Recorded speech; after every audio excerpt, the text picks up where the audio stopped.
With a very good afternoon to you all, ladies and gentlemen. I welcome you all to the 77th Annual General Meeting of the shareholders of the company. It's my privilege to address all of you as the Chairman of Mahindra and Mahindra Limited. I'm happy to announce that the board of your company has recommended a dividend of 16.25 rupees, which is effectively 325%, for your approval. Your company has approved the Q1 F23 results, which have shown the continuity of our growth path. I won't dwell upon them further as they are already in the public domain. During the year, the sustainability initiatives of the company drew recognition by BII Investment in the newly incorporated Mahindra Electric Automobile Limited and International Finance Corporation in Mahindra Last Mile Mobility Limited. IFC marks this investment as a significant step towards scaling up domestic production of electric vehicles to drive electric vehicle adoption across India and also to help the government deliver on its climate targets. We are also playing a key role in decarbonizing Indian cities by providing clean mobility solutions through electric vehicles and a much-needed related ecosystem for accelerated adoption. Your company was included in the World Index list of companies in the Dow Jones Sustainability Index for the second consecutive year. I strongly feel that pictures represent the content and intention more clearly than words. So I'm going to continue with this approach and move ahead with my presentation. Now, as I said earlier, Mr. Keshav Mahindra was the last living link with the early days of our company. Indeed, he was the torchbearer of a precedent that had been set right at the time of the founding of M&M in 1945. Today, there's a lot of talk about the necessity for a company to have a purpose. And companies go to great lengths to find and articulate a purpose. But in our case, we were born with a purpose. The company's first advertisement came out on 8th November 1945, and it didn't talk about a product or a service. Instead, it talked about the ideals with which our company, Mahindra and Mohammed as it was then known, was clearly founded. That ad sets out the values we believe in: the dignity of labor, merit as the sole criterion for advancement, a strong national outlook. And there's one sentence that sums it all up. That sentence is addressed to the people of India. We promise a better land for you to live in and a healthier, happier land for you to enjoy. It's a promise to the people of India that our company's success will always be built on a bedrock of values, integrity, ambition, and a very clear goal of contributing to the community and to the country. In his beliefs and actions, Keshav Mahindra dedicated himself to maintaining the principles laid down in that first advertisement. For me personally, those principles have always been a North Star.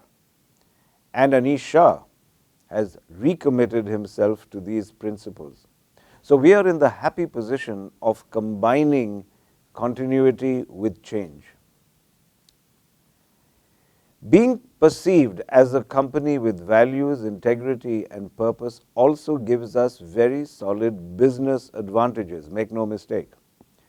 Firstly, it attracts the right partners, particularly from countries that have strict laws against corrupt practices.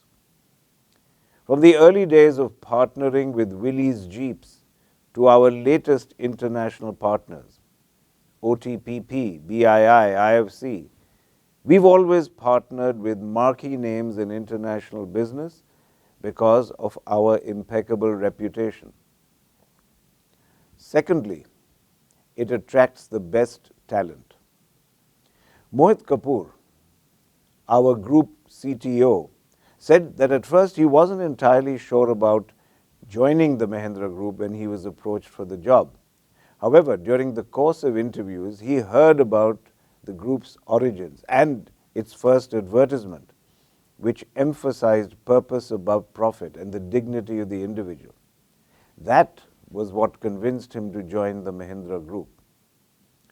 Managers value working for a company that never asks them to go against their conscience. And young people find it inspiring to work for a company that seeks to add value to society as well as to itself.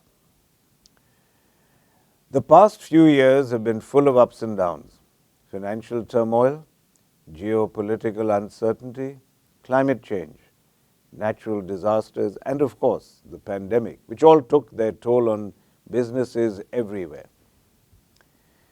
In spite of all this volatility, we have had great financial results. Over the last couple of years, we've taken a good, hard look at capital allocation and sharpened our strategies for growth. We've clearly identified the businesses that we are betting on for future growth and nurtured them. And these strategies are paying off. We said we would reach 18% return on equity in 3 to 5 years, and we achieved it in 18 months. We have just declared the highest dividend in our history. Our share price has gone up 5 times since the pandemic years. So, very clearly, it's been a satisfying year. For M&M, the two magic mantras for the immediate future are scale and synergy. And we've identified the 4 main business areas and the 9 other businesses with high growth potential. The first objective now is scale, scale, and more scale. Each growth gem, so to speak, has taken up the 5x challenge, which means our businesses have to grow 5x in the next 5 to 7 years from where they are today in terms of market cap. I'm confident that the next few years will see an astounding pace of growth. The Mahindra Group has another Brahmastra, a secret weapon, and that is the power of synergy. Our unique federated structure empowers every business to pursue its own growth goals while freely drawing upon synergies that arise from companies all working in collaboration with each other. Synergies of scale, synergies of purchase, synergies of customer bases, synergies of technology. All of these positively impact the bottom line. With scale and synergy as our goalposts and with our clarity of purpose, I believe we are all set to pole vault into the future. Now, this image of the pole vaulter really resonates with me, and there's a story behind it. In 2002, M&M was in a bad financial trough. So we called a group-wide conference called the Blue Chip Conference. And this pole vaulter was the logo of the conference because it symbolized our determination to engage all our energies to soar over our difficulties and to achieve business success. And succeed we did. Indeed, we have been the best performing stock on the Nifty since 2002. Very few people know this. We created the pole vaulter logo in 2002, as I said. But I find that that metaphor is even more apt in today's times because India is ready to pole vault. What does a pole vaulter do? To put it very simply, he or she takes a run up to the jumping point. The faster he runs, the more kinetic energy he generates.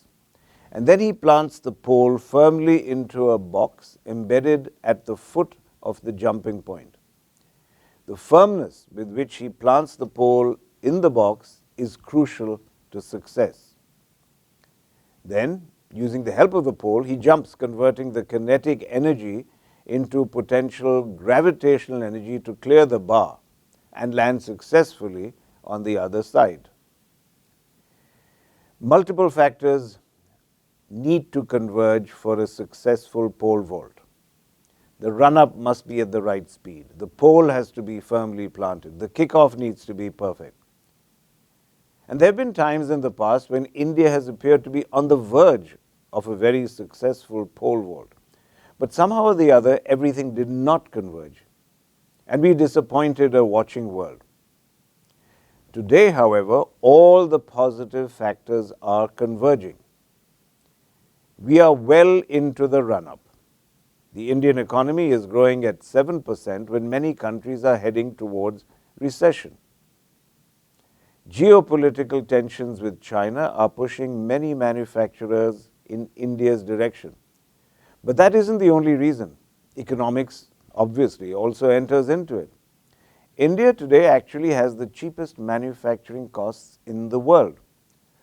It's not surprising that of late, companies of the stature of Apple, Samsung, Boeing, and Toshiba have shifted a significant amount of their manufacturing activity to India. And it's not just the Western nations. Would it surprise you to know that the second largest investor in India is Singapore? We are within pole vaulting distance of being able to challenge China as the factory to the world. Suspicions of China's ambitions and post-COVID supply chain disruptions have also worked in India's favor, and we're well placed to take advantage of this. We've massively improved our performance on the World Bank's Logistics Performance Index. Our thrust on infrastructure is paying off. The world functions digitally today, and we are in an enviable position on digital infrastructure. The cost of 1 GB of mobile data in India is the cheapest amongst major economies. And how? So is the cost of mobile internet. We are 73 times cheaper than South Korea, which has the highest cost of mobile data amongst major economies. So I believe India is generating enough kinetic energy for a spectacular pole vault takeoff. The next step, as I mentioned earlier in the pole vault, is using the box to its fullest advantage. Our box is our increasing stature on the world stage. The world is at a point where China's political ambitions are being viewed with alarm, and India is seen as an obvious buffer and counterbalance. There are many countries wooing us today. Our foreign policy stands out. We have handled the Ukraine crisis well. We are one of the few nations whose economy and oil supplies are not affected. And we have pulled off the feat of being seen as a helpful and neutral party. We are contending for political leadership in South Asia. Leadership of the G20 has amplified our voice in the climate change and environment scenario. We are frankly more respected internationally than ever before. The third stage in pole vaulting is the takeoff, using the strength of the pole. And our pole is our democracy. Raucous, chaotic, and vibrant, democracy is the pole that will convert the kinetic energy of 1.4 billion people into the gravitational energy that we need to vault higher, faster, and stronger. Ladies and gentlemen, the important factors are in place, and India is ready to pole vault to the top.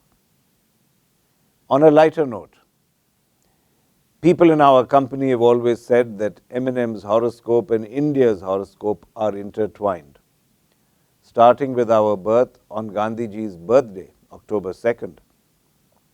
Our fortunes and India's fortunes have always seemed to be interlinked. India is ready to pole vault, and so is your company. And I'm optimistic this year will see the beginning of a new and exciting chapter in our company's and our country's saga. As I conclude, I want to express my gratitude towards all our stakeholders for keeping faith in the Mahindra Group and the company for more than 76 years and many more glorious years to come. We will certainly ensure our commitment to a stakeholders-first approach and also conduct our business in a sustainable manner to ensure value creation for all.